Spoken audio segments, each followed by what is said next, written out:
ਦਰਸ਼ਕੋ break ਤੋਂ ਬਾਅਦ ਤੁਹਾਡਾ ਸਵਾਗਤ ਹੈ ਜੀ। ਡਾਕਟਰ ਸਾਹਿਬ ਹੁਣ ਸਾਡੇ ਦਰਸ਼ਕਾਂ ਨੂੰ ਦੱਸੋ ਅੱਜ ਦੇ ਦਿਨ ਦੀ ਇਤਿਹਾਸਕ ਅਹਿਮੀਅਤ। ਸਿੱਖ ਇਤਿਹਾਸ ਦੇ ਹਵਾਲੇ ਨਾਲ ਜਿਵੇਂ ਅਸੀਂ ਦੱਸਿਆ ਅੱਜ ਪ੍ਰਕਾਸ਼ ਦਿਵਸ ਹੈ ਭਗਤ ਰਵਿਦਾਸ ਜੀ ਦਾ ਜੀ। 1928 ਦੇ ਵਿੱਚ ਸਾਈਮਨ ਕਮਿਸ਼ਨ ਜਿਹੜਾ ਕਿ ਲਾਰਡ ਇਰਵਿਨ ਨੇ ਬਣਾਇਆ, ਇੱਕ ਕਮਿਸ਼ਨ ਸੀ ਜਿਹਦੇ ਚੇਅਰਮੈਨ ਦਾ ਨਾਮ ਸਾਈਮਨ ਸੀ, ਇਸ ਲਈ ਸਾਈਮਨ ਕਮਿਸ਼ਨ ਨੇ ਕਹਾਇਆ। ਉਹ ਬੰਬਈ 'ਚ ਪਹੁੰਚਿਆ ਤੇ ਥਾਂ ਥਾਂ ਕਾਂਗਰਸ ਨੇ ਵੀ ਵਿਖਾਵੇ ਕੀਤੇ, ਪੰਜਾਬ 'ਚ ਅਕਾਲੀਆਂ ਨੇ ਵੀ ਕੀਤੇ। ਔਰ ਇਹੀ ਸਾਈਮਨ ਕਮਿਸ਼ਨ ਜਦੋਂ ਲਾਹੌਰ ਆਇਆ ਤੇ ਸਾਈਮਨ ਕਮਿਸ਼ਨ ਗੋ ਬੈਕ ਕਰਦਿਆਂ ਜਿਹੜਾ ਲਾਠੀਚਾਰਜ ਵੀ ਹੋਇਆ। ਲਾਜਪਤ ਰਾਏ ਦਾ ਮਰਨਾ ਇਹਦੇ ਨਾਲ ਜੋੜਿਆ ਜਾਂਦਾ, ਹਾਲਾਂਕਿ ਉਹ ਕੋਈ ਲਾਠੀਆਂ ਦੇ ਨਾਲ ਨਹੀਂ ਸੀ ਮਰਿਆ। ਸੋ ਇਸ ਸਾਈਮਨ ਕਮਿਸ਼ਨ ਨੇ ਹੀ ਫੈਸਲਾ ਕਰਨਾ ਸੀ ਕਿ ਭਾਰਤ ਦੇ ਵਿੱਚ ਕਿਸ ਕਿਸਮ ਦੀ ਪ੍ਰਤੀਨਿਧਤਾ ਦਿੱਤੀ ਜਾਏ, ਕੌਮਾਂ ਦੇ ਆਧਾਰ 'ਤੇ ਵੋਟਿੰਗ ਪੈਟਰਨ ਕੀ ਹੋਏ। ਪ੍ਰੋਫੈਸਰ ਪੂਰਨ ਸਿੰਘ ਜਿਹੜੇ ਬੜੇ ਵੱਡੇ ਸਿੱਖ ਸਕਾਲਰ ਹੋਏ ਨੇ, ਉਹਨਾਂ ਨੇ ਸਾਈਮਨ ਕਮਿਸ਼ਨ ਨੂੰ ਖਾਸ 2-3 ਚਿੱਠੀਆਂ ਲਿਖੀਆਂ ਸੀ, ਅੱਡ-ਅੱਡ ਜਿਹੜੀਆਂ ਛਪੀਆਂ ਵੀ ਨੇ, ਹੁਣ ਵੀ ਹਿਸਟੋਰੀਕਲ ਰੈਕਰਡ ਹੈ। ਤੇ ਉਹਦੇ 'ਚ ਜਦੋਂ ਅੱਜ ਅਸੀਂ ਵਿਜ਼ਨ ਦੇਖਦੇ ਹਾਂ ਤੇ ਉਸ ਕਿਸਮ ਦੇ ਬੰਦਿਆਂ ਦਾ ਵਿਜ਼ਨ ਸੀ ਕਿ ਉਹ ਕਾਂਗਰਸ ਨੂੰ, ਟੈਗੋਰ ਨੂੰ, ਗਾਂਧੀ ਨੂੰ, ਇਹਨਾਂ ਦੀ ਨੀਤੀ ਨੂੰ ਕਿਵੇਂ ਉਹਨਾਂ ਨੇ ਐਕਸਪੋਜ਼ ਕੀਤਾ ਔਰ ਸਿੱਖਾਂ ਦੀ ਇੱਕ ਵੱਖਰੀ ਹੋਂਦ ਦੀ ਔਰ ਯੂਨੀਕ ਸਪਿਰਿਚੁਅਲ ਐਂਟੀਟੀ ਦੀ ਔਰ ਪੋਲੀਟੀਕਲ ਐਂਟੀਟੀ ਦੀ ਗੱਲ ਕੀਤੀ। ਪ੍ਰਕਾਸ਼ ਸਾਡੀ ਲੀਡਰਸ਼ਿਪ ਨੂੰ ਉਦੋਂ ਇਹ ਸਮਝ ਹੁੰਦੀ, ਬਹੁਤੇ ਜਿਹੜੇ ਨੇ ਉਹ ਕਾਂਗਰਸ ਦੇ ਜਹਾਜ਼ 'ਤੇ ਚੜ੍ਹੇ ਹੋਏ ਸੀ। 1960 ਦੇ ਵਿੱਚ ਅਕਾਲੀਆਂ ਨੇ ਸਪਸ਼ਟਤਾ ਨਾਲ ਐਲਾਨ ਕੀਤਾ ਵੀ ਅਸੀਂ ਪੰਜਾਬੀ ਸੂਬੇ ਲਈ ਮੋਰਚਾ ਲਾਵਾਂਗੇ।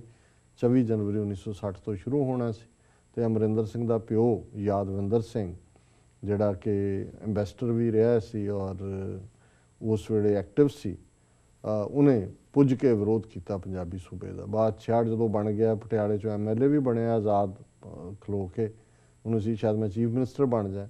ਔਰ ਇਹਦਾ ਮੁੰਡਾ ਜਿਹੜਾ ਯਾਦਵਿੰਦਰ ਦਾ ਅਮਰਿੰਦਰ, ਇਹ ਵੀ ਜਦੋਂ ਚੀਫ ਮਿਨਿਸਟਰ ਬਣਿਆ, ਇਹਨੇ 1 ਨਵੰਬਰ ਜਦੋਂ ਕਿ 1 ਨਵੰਬਰ 1966 ਨੂੰ ਪੰਜਾਬੀ ਸੂਬਾ ਬਣਿਆ, ਉਸ ਦਿਨ ਨੂੰ ਸੈਲੀਬ੍ਰੇਟ ਨਹੀਂ ਸੀ ਕੀਤਾ। ਇਹਨੇ ਕਿਹਾ ਜੀ ਇਹ ਅਸੀਂ ਕਾਹਦਾ ਕਰੀਏ, ਇਹ ਤਾਂ ਬੜੀ ਗਲਤ ਗੱਲ ਹੋਈ ਪੰਜਾਬੀ ਸੂਬਾ ਬਣਿਆ। ਸੋ ਇਹ ਇਹਨਾਂ ਦਾ ਇਹ ਦਿੱਲੀ ਹਾਕਮਾਂ ਦੇ ਕੋਲ ਜਾ ਕੇ ਹੀ ਉਹਨਾਂ ਦੀਆਂ ਜੁੱਤੀਆਂ ਚੱਟਦੇ ਨੇ।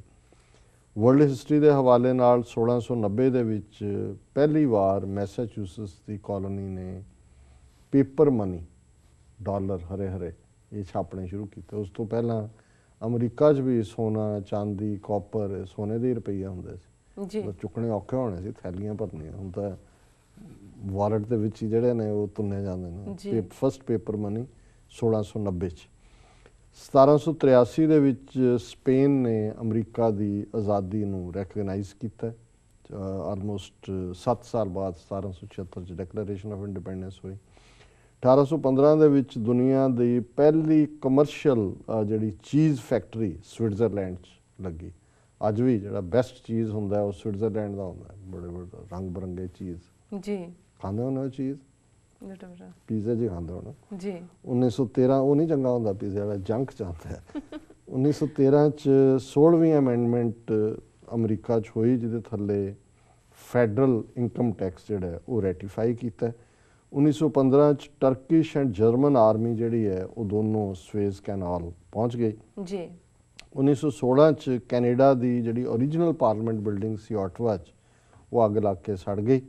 1919 'ਚ ਪਹਿਲੀ ਸੰਸਾਰ ਜੰਗ ਖਤਮ ਹੋਈ ਸੀ ਔਰ ਇਹ ਗੱਲ ਦੁਨੀਆ ਦੇ ਵਿੱਚ ਉੱਭਰੀ ਕਿ ਬਈ ਸ਼ਾਂਤੀ ਹੋਣੀ ਚਾਹੀਦੀ, ਲੜਾਈ ਨਾ ਹੋਏ। ਲੀਗ ਆਫ ਨੇਸ਼ਨਸ ਬਣੀ। ਉਹੀ ਲੀਗ ਆਫ ਨੇਸ਼ਨਸ ਬਾਅਦ 'ਚ ਯੂਨਾਈਟਿਡ ਨੇਸ਼ਨਸ ਆਰਗੇਨਾਈਜੇਸ਼ਨ ਦੀ ਫਾਰਮ 'ਚ ਆਈ, UNO ਜਿਹਨੂੰ ਕਹਿੰਦੇ ਸੀ, ਹੁਣ ਉਹ ਨਾਲ ਉਡਾਤਾ। ਹੁਣ ਇਕੱਲੀ ਯੂਨਾਈਟਿਡ ਨੇਸ਼ਨਸ ਹੈ, 193 ਦੇਸ਼ ਮੈਂਬਰ ਨੇ। ਪਰ ਲੀਗ ਆਫ ਨੇਸ਼ਨਸ ਬਣਨ ਤੋਂ ਬਾਅਦ ਵੀ ਸੈਕੰਡ ਵਰਲਡ ਵਾਰ ਹੋਇਆ ਹੀ ਹੋਇਆ ਸੀ, 1939 ਤੋਂ 1945 ਤੱਕ। 1943 ਦੇ ਵਿੱਚ 4 ਚੈਪਲਿਨ ਈਸਾਈਆਂ ਦੇ ਉਹਨਾਂ ਨੇ ਆਪਣੀਆਂ ਲਾਈਫ ਜੈਕਟਸ, ਹੜ੍ਹ ਆ ਗਏ, ਲੋਕ ਡੁੱਬ ਰਹੇ ਸੀ, ਉਹਨਾਂ ਚਾਰਾਂ ਦੇ ਕੋਲ ਆਪਣੀਆਂ ਲਾਈਫ ਜੈਕਟਸ ਸੀ ਜਿਹੜੀਆਂ ਪਾਣੀ 'ਚ ਤੁਹਾਨੂੰ ਤੈਰ ਕੇ ਪਾਰ ਕਰਾਂ। ਉਹਨਾਂ ਨੇ ਆਪਣੀਆਂ ਲਾਹ ਕੇ ਜਿਹੜੀਆਂ ਨੇ ਉਹ ਲੋਕਾਂ ਨੂੰ ਦੇ ਦਿੱਤੀਆਂ ਔਰ ਆਪ ਡੁੱਬ ਗਏ। ਇਹ ਅਸਲੀ ਸ਼ਹੀਦ ਨੇ ਜੀ, ਕਿ ਜਦੋਂ ਤੁਹਾਡੀ ਆਪਣੀ ਜਾਨ ਔਰ ਕਿਸੇ ਦੀ ਜਾਨ ਇਸ ਚਾਹਤ ਤੁਸੀਂ ਆਪਣੀ ਜਾਨ ਕੁਰਬਾਨ ਕਰ ਦਿੰਦੇ ਹੋ। ਇਹ ਹਿਸਟਰੀ ਦਾ ਹਿੱਸਾ ਹੈ ਕਿ 4 chaplains drowned after giving their life jackets to others ਜੀ। 1969 ਦੇ ਵਿੱਚ ਯਾਸਰ ਅਰਾਫਾਤ PLO ਫਲਸਤੀਨੀ ਲਿਬਰੇਸ਼ਨ ਆਰਗੇਨਾਈਜੇਸ਼ਨ ਦਾ ਪ੍ਰੈਜ਼ੀਡੈਂਟ ਬਣਿਆ। 1994 ਦੇ ਵਿੱਚ ਪ੍ਰੈਜ਼ੀਡੈਂਟ ਕਲਿੰਟਨ ਨੇ ਵਿਤਨਾਮ ਦੇ ਉੱਤੇ ਲੱਗੀ ਜਿਹੜੀ ਪਾਬੰਦੀ ਸੀ, ਵਿਤਨਾਮ ਵਾਰ ਦੇ ਦੌਰਾਨ ਹੀ ਲੱਗੀ ਸੀ, ਉਹ ਖ਼ਤਮ ਕਰਕੇ ਉਹਦੇ ਨਾਲ ਖੁੱਲ੍ਹਾ ਵਪਾਰ ਸ਼ੁਰੂ ਕੀਤਾ। ਜੀ ਡਾਕਟਰ ਸਾਹਿਬ ਤੁਹਾਡਾ ਬਹੁਤ ਬਹੁਤ ਧੰਨਵਾਦ। ਜਿਹੜਾ ਅਸੀਂ ਤੁਹਾਨੂੰ ਅੱਜ ਸਵਾਲ ਪੁੱਛਣ ਜਾ ਰਹੇ ਹਾਂ ਉਹ ਇਹ ਹੈ, ਐਸੋਸੀਏਸ਼ਨ ਫॉर ਡੈਮੋਕ੍ਰੈਟਿਕ ਰਿਫਾਰਮਸ ਨੇ ਕਿਹਾ ਹੈ ਕਿ ਦਿੱਲੀ ਦੀਆਂ ਚੋਣਾਂ ਵਿੱਚ ਖੜੇ 673 ਉਮੀਦਵਾਰਾਂ ਵਿੱਚੋਂ 17% ਕੈਂਡੀਡੇਟ ਦੇ ਖਿਲਾਫ ਕ੍ਰਿਮੀਨਲ ਕੇਸ ਹਨ। ਜੀ ਡਾਕਟਰ ਸਾਹਿਬ ਕੀ ਕਹਿਣਾ ਚਾਹੋਗੇ ਤੁਸੀਂ ਇਸ ਬਾਰੇ? ਦੇਖੋ, ਅਸੀਂ ਪਹਿਲਾਂ ਹੀ ਕਹਿ ਕੇ ਹਟੇ ਹਾਂ ਵੀ ਇਹ ਗੁੰਡਿਆਂ ਦਾ ਦੇਸ਼ ਹੈ, ਗੁੰਡਾ ਤੰਤਰ ਜਾਂ ਚੋਰ ਲੁੱਟ ਕੇ ਕਰੋੜਾਂਪਤੀ ਬਣ ਗਏ। ਹੁਣ ਇਹ ਇੱਕ ਵਾਚ ਗਰੁੱਪ ਹੈ ਐਸੋਸੀਏਸ਼ਨ ਫॉर ਡੈਮੋਕ੍ਰੈਟਿਕ ਰਿਫਾਰਮਸ ਦਾ, ਜਿਨ੍ਹਾਂ ਨੇ ਦਿੱਲੀ ਦੇ ਵਿੱਚ ਕੁੱਲ ਇਸ ਵੇਲੇ 673 ਕੈਂਡੀਡੇਟ ਖੜੇ ਨੇ, ਸਾਰੀਆਂ ਪਾਰਟੀਆਂ ਦੇ ਵੀ ਔਰ ਆਜ਼ਾਦ ਵੀ ਮਿਲਾ ਕੇ ਜੀ। ਉਹਦੇ 'ਚ ਉਹਨਾਂ ਨੇ ਕਿਹਾ ਵੀ 17% ਜਿਹੜੇ ਨੇ ਉਹਨਾਂ 'ਚੋਂ ਕ੍ਰਿਮੀਨਲ ਨੇ, ਔਰ ਕ੍ਰਿਮੀਨਲ ਵੀ ਮਾੜੇ ਮੋਟੇ ਨਹੀਂ, ਕਾਤਲ, ਮਰਡਰਰ, ਰੇਪਿਸਟ, ਲਟੇਰੇ, ਬਹੁਤ ਅਰਸਨ ਕਰਨ ਵਾਲੇ।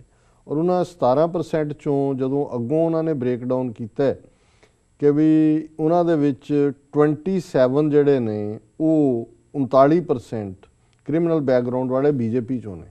ਸੋ 39% ਜਿਹੜੇ ਕ੍ਰਿਮੀਨਲ ਨੇ ਬੈਕਗਰਾਊਂਡ ਵਾਲੇ ਉਹ ਬੀਜੇਪੀ 'ਚੋਂ ਨੇ, 27% ਜਿਹੜੇ 23% criminal background Aam Aadmi party ਦੇ ਨੇ, ਔਰ 21% ਜਿਹੜੇ ਨੇ ਉਹ ਕਾਂਗਰਸ ਦੇ ਕ੍ਰਿਮੀਨਲ ਨੇ। ਹੁਣ ਅੰਦਾਜ਼ਾ ਲਾ ਲਓ ਵੀ ਸਾਰੀਆਂ ਹੀ ਪਾਰਟੀਆਂ, ਕੋਈ ਆ ਜਾਏ, ਕਿਵੇਂ ਇਹ ਗੁੰਡਾ ਤੰਤਰ ਨਹੀਂ ਹੋਏਗਾ। ਜਿਹੜੇ ਹੁਣ ਮਰਡਰਰਸ ਔਰ ਰੇਪਿਸਟ ਜਦੋਂ ਪੋਲੀਟੀਕਲ ਪਾਵਰ ਚਾਹਣਗੇ ਉਹ ਕੀ ਕਰਨਗੇ ਜੀ। ਔਰ ਇਸੇ ਤਰ੍ਹਾਂ ਇਹ ਕੋਈ ਜਿੱਥੇ 40% ਤੋਂ ਜ਼ਿਆਦਾ ਲੋਕ ਗਰੀਬੀ ਰੇਖਾ ਤੋਂ ਥੱਲੇ ਨੇ, ਇੱਕ ਵੇਲੇ ਦੀ ਰੋਟੀ ਉਹਨਾਂ ਨੂੰ ਨਸੀਬ ਨਹੀਂ ਹੈ, ਤੇ ਜਿਹੜੀ ਹੁਣ ਇਹ ਐਸੋਸੀਏਸ਼ਨ ਫॉर ਡੈਮੋਕ੍ਰੈਟਿਕ ਰਿਫਾਰਮਸ ਨੇ ਜਾਣਕਾਰੀ ਦਿੱਤੀ ਹੈ ਕਿ 673 ਕੈਂਡੀਡੇਟਸ ਚੋਂ 34% ਯਾਨੀ ਕਿ 230 ਕੈਂਡੀਡੇਟ 673 ਚੋਂ ਕਰੋੜਪਤੀ ਨੇ, ਜਿਨ੍ਹਾਂ ਦੇ ਕੋਲ ਕਰੋੜਾਂ ਨੇ। ਉਹ ਹੁਣ ਅਰਬਾਂ ਬਣਾਉਣ ਦੇ ਲਈ ਪੋਲੀਟਿਕਸ ਆਏ ਨੇ, ਕੋਈ ਲੋਕਾਂ ਦਾ ਭਲਾ ਕਰਨ ਲਈ ਨਹੀਂ ਆਏ।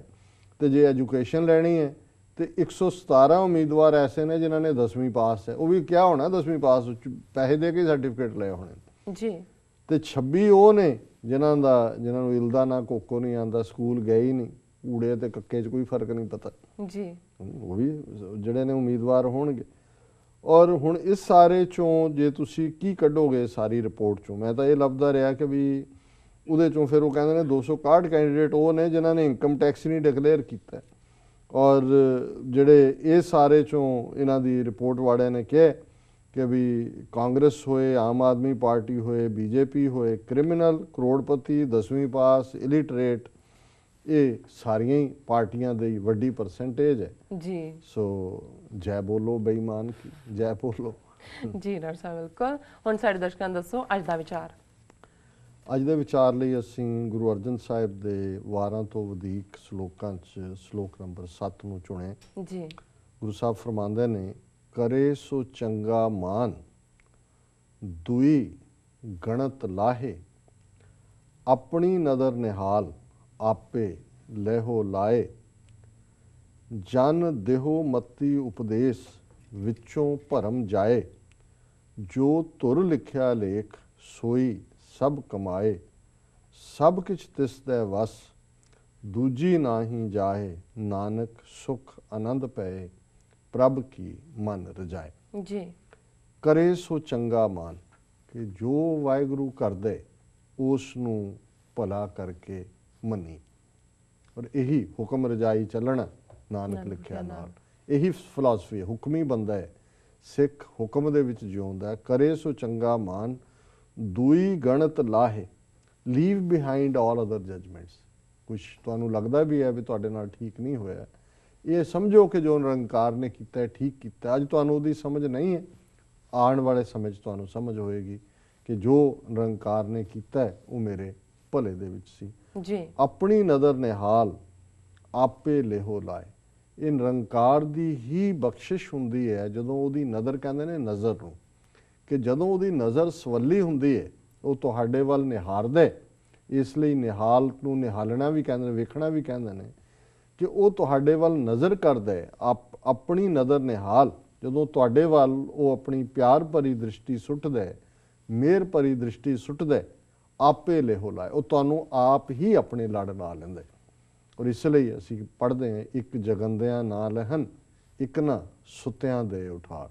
ਇੱਕ ਕਰਦੇ ਨੇ ਐਫਰਟ, ਸਵੇਰੇ ਉੱਠ, ਹੋਰ ਕਰ, ਜਪ ਤਪ। ਇੱਕ ਉਹ ਨੇ ਜਿਹਨਾਂ ਸੁੱਤਿਆਂ ਨੂੰ ਉਠਾ ਕੇ ਰੱਬ ਜਿਹੜਾ ਉਹਨਾਂ ਦੀ ਝੋਲੀ ਭਰ ਦਿੰਦਾ, ਉਹਨਾਂ ਦੇ ਅੰਦਰ ਆਨੰਦ ਉਸ ਦਾ ਪਿਆਰ ਆ ਕੇ ਟਿਕ ਜਾਂਦਾ ਹੈ। ਜੀ ਜਨ ਦੇਹੋ ਮਤੀ ਉਪਦੇਸ਼, ਹੁਣ ਇਹ ਸਿੱਖ ਨੂੰ ਗੁਰੂ ਸਾਹਿਬ ਨੇ ਕਿਹਾ ਕਿ ਭਾਈ ਇਹ ਰੱਬ ਦਾ ਜੇ ਤੂੰ ਜਨ ਬਣਨਾ, ਆਪਣੀ ਮੱਤ ਨੂੰ ਇਹ ਉਪਦੇਸ਼ ਦੇ, ਆਪਣੀ ਅਕਲ ਨੂੰ ਇਹ ਸਮਝਾ ਕਿ ਵਿੱਚੋਂ ਭਰਮ ਜਾਏ, ਕਿ ਅੰਦਰੋਂ ਇਹ ਭਰਮ ਕੱਢ। ਔਰ ਇਸ ਦਾ ਇਹ ਵੀ ਹੈ ਕਿ ਜਦੋਂ ਅਸੀਂ ਨਿਰੰਕਾਰ ਦੀ ਬਾਣੀ ਦਾ ਉਪਦੇਸ਼ ਆਪਣੇ ਆਪ ਨੂੰ ਦਿਆਂਗੇ ਤੇ ਵਿੱਚੋਂ ਭਰਮ ਚਲਾ ਜਾਏਗਾ। ਜੋ ਧੁਰ ਲਿਖਿਆ ਲੇਖ ਸੋਈ ਸਭ ਕਮਾਏ, ਕਿ ਇਹ ਮਨੁੱਖ ਜੋ ਕੁਝ ਵੀ ਤੂੰ ਕਰ ਰਿਹਾ ਹੈ ਜਾਂ ਤੇਰੇ ਆਲੇ ਦੁਆਲੇ ਵਾਲੇ ਕਰ ਰਹੇ ਨੇ, ਇਹ ਤਾਂ ਧੁਰੋਂ ਹੀ ਲਿਖਿਆ ਹੋਇਆ ਹੈ, ਇਹ ਡੈਸਟਿਨਡ ਹੈ। ਭਲਾ ਬੁਰਾ ਕੋ ਕਿਸ ਨੂੰ ਕਹੀਏ, ਸਗਲੇ ਜੀ ਤੁਮਾਰੇ, ਕਿਹਨੂੰ ਭਲਾ ਬੁਰਾ ਕਹੀਏ। ਜੀ ਜਦੋਂ ਅਸੀਂ ਪੜ੍ਹਦੇ ਹਾਂ ਕਿ ਭਾਈ ਜੋ ਕੁਝ ਹੋਇਆ ਹੈ ਉਹ ਨਿਰੰਕਾਰ ਦੇ ਭਾਣੇ 'ਚ ਹੋ ਰਿਹਾ ਹੈ, ਉਹਦੇ ਹੁਕਮ 'ਚ ਵਿਸਰ ਗਈ ਸਭ ਤਾਤ ਪਰਾਈ, ਜਬ ਤੇ ਸਾਧ ਸੰਗਤ ਮੋਹਿ ਪਾਈ, ਨਾ ਕੋ ਵੈਰੀ ਨਹੀਂ ਬੇਗਾਨਾ, ਸਗਲ ਸੰਗ ਹਮਕੋ ਬਨ ਆਈ। ਜੀ ਜੋ ਪ੍ਰਭ ਕੀਨੋ ਸੋ ਭਲ ਮਾਨਿਓ, ਇਹ ਸੁਮਤ ਸਾਧੂ ਤੇ ਪਾਈ, ਸਭ ਮੈਂ ਰਵ ਰਿਹਾ ਪ੍ਰਭ ਏਕੈ, ਪੇਖ ਪੇਖ ਨਾਨਕ ਬਿਗਸਾਈ। ਕਿ ਨਾਨਕ ਖੁਸ਼ ਹੋ ਰਹੇ ਨੇ ਕਿ ਵੀ ਸਾਰਿਆਂ 'ਚ ਉਹ ਵਸਦਾ, ਕਿ ਉਹਨੂੰ ਭਲਾ ਬੁਰਾ ਕਹੀਏ। ਸੋ ਗੁਰੂ ਸਾਹਿਬ ਫਰਮਾਉਂਦੇ ਨੇ ਜੋ ਧੁਰ ਲਿਖਿਆ ਲੇਖ ਸੋਈ ਸਭ ਕਮਾਏ, ਤੇ ਅਖੀਰ 'ਚ ਸਭ ਕਿਛ ਤਿਸ ਦੈ ਵਸ, ਦੂਜੀ ਨਾਹੀਂ ਜਾਏ। ਸਾਰਾ ਕੁਝ ਉਹਦੇ ਵਸ ਹੈ, ਹੋਰ ਉਸ ਤੋਂ ਬਿਨਾਂ ਹੋਰ ਕਿਹੜੀ ਥਾਂ ਹੈ, ਮੈਂ ਕਿੱਥੇ ਜਾਵਾਂ। ਜੀ ਉਹਦੇ ਵਸ ਹੈ, ਉਹਦੇ ਕੋਲ ਹੀ ਮੈਂ ਵਾਹਿਗੁਰੂ ਦੇ ਦਰ ਤੇ ਹੀ ਜਾਣਾ। ਨਾਨਕ ਸੁਖ ਆਨੰਦ ਪਏ, ਪ੍ਰਭ ਕੀ ਮਨ ਰਜਾਏ। ਕਿ ਜੇ ਵਾਹਿਗੁਰੂ ਦੀ ਰਜ਼ਾ ਦੇ ਵਿੱਚ ਜਿਉਣਾ ਆ ਗਿਆ ਹੈ, ਉਸ ਦੇ ਹੁਕਮ ਵਿੱਚ ਜਿਉਣਾ ਆ ਗਿਆ ਹੈ, ਉਸ ਦੇ ਹੁਕਮ ਨੂੰ, ਉਸ ਦੇ ਭਾਣੇ ਨੂੰ ਮੰਨਣਾ ਆ ਗਿਆ ਹੈ, ਕਿ ਜੋ ਕਰਦਾ ਹੈ ਉਹ ਮਿੱਠਾ ਕਰਕੇ ਮੰਨਣਾ, ਤੇ ਨਾਨਕ ਸੁਖ ਆਨੰਦ ਪਏ। ਫਿਰ ਗੁਰੂ ਨਾਨਕ ਸਾਹਿਬ ਫਰਮਾਉਂਦੇ ਨੇ ਕਿ ਅੰਦਰ ਸੁਖ ਹੈ, ਅੰਦਰ ਆਨੰਦ ਹੈ, ਕੋਈ ਸ਼ਿਕਾਇਤ ਨਹੀਂ, ਕੋਈ ਗਿਲਾ ਨਹੀਂ। ਜੋ ਹੋਇਆ ਚੰਗਾ ਹੋਇਆ, ਜੋ ਹੋ ਰਿਹਾ ਚੰਗਾ ਹੋ ਰਿਹਾ, ਜੋ ਹੋਏਗਾ ਚੰਗਾ ਹੋਏਗਾ। ਜੀ ਇਹ ਅੱਜ ਦਾ ਵਿਚਾਰ ਹੈ। ਤੁਹਾਡਾ ਬਹੁਤ ਬਹੁਤ ਧੰਨਵਾਦ, ਤੁਸੀਂ ਅੱਜ ਦਾ ਵਿਚਾਰ ਸਾਡੇ ਦਰਸ਼ਕਾਂ ਨਾਲ ਸਾਂਝਾ ਕੀਤਾ ਹੈ। ਵਿਊਅਰਸ, ਤੁਹਾਡਾ ਵੀ ਬਹੁਤ ਬਹੁਤ ਸ਼ੁਕਰੀਆ, ਤੁਸੀਂ ਆਪਣੇ ਕੀਮਤੀ ਸਮੇਂ ਵਿੱਚੋਂ ਸਮਾਂ ਕੱਢ ਕੇ ਸਾਨੂੰ ਆਪਣੀ ਰਾਏ ਤੇ ਸੁਝਾਅ ਭੇਜੇ ਨੇ। ਸਾਡੇ ਇਸ ਪਤੇ ਤੇ sos@tv84.tv ਤੇ ਅਸੀਂ ਆਪਣਾ ਪ੍ਰੋਗਰਾਮ ਲੈ ਕੇ ਫਿਰ ਦੁਬਾਰਾ ਹਾਜ਼ਰ ਹੋਵਾਂਗੇ। ਤਦ ਤੱਕ ਲਈ ਮੈਨੂੰ ਤੇ ਆਪਣੇ ਦਰਸ਼ਕਾਂ ਨੂੰ ਆਗਿਆ ਦਿਓ ਤੇ ਬੁਲਾ ਦਿਓ ਫਤਿਹ। ਵਾਹਿਗੁਰੂ ਜੀ ਕਾ ਖਾਲਸਾ, ਵਾਹਿਗੁਰੂ ਜੀ ਕੀ ਫਤਿਹ।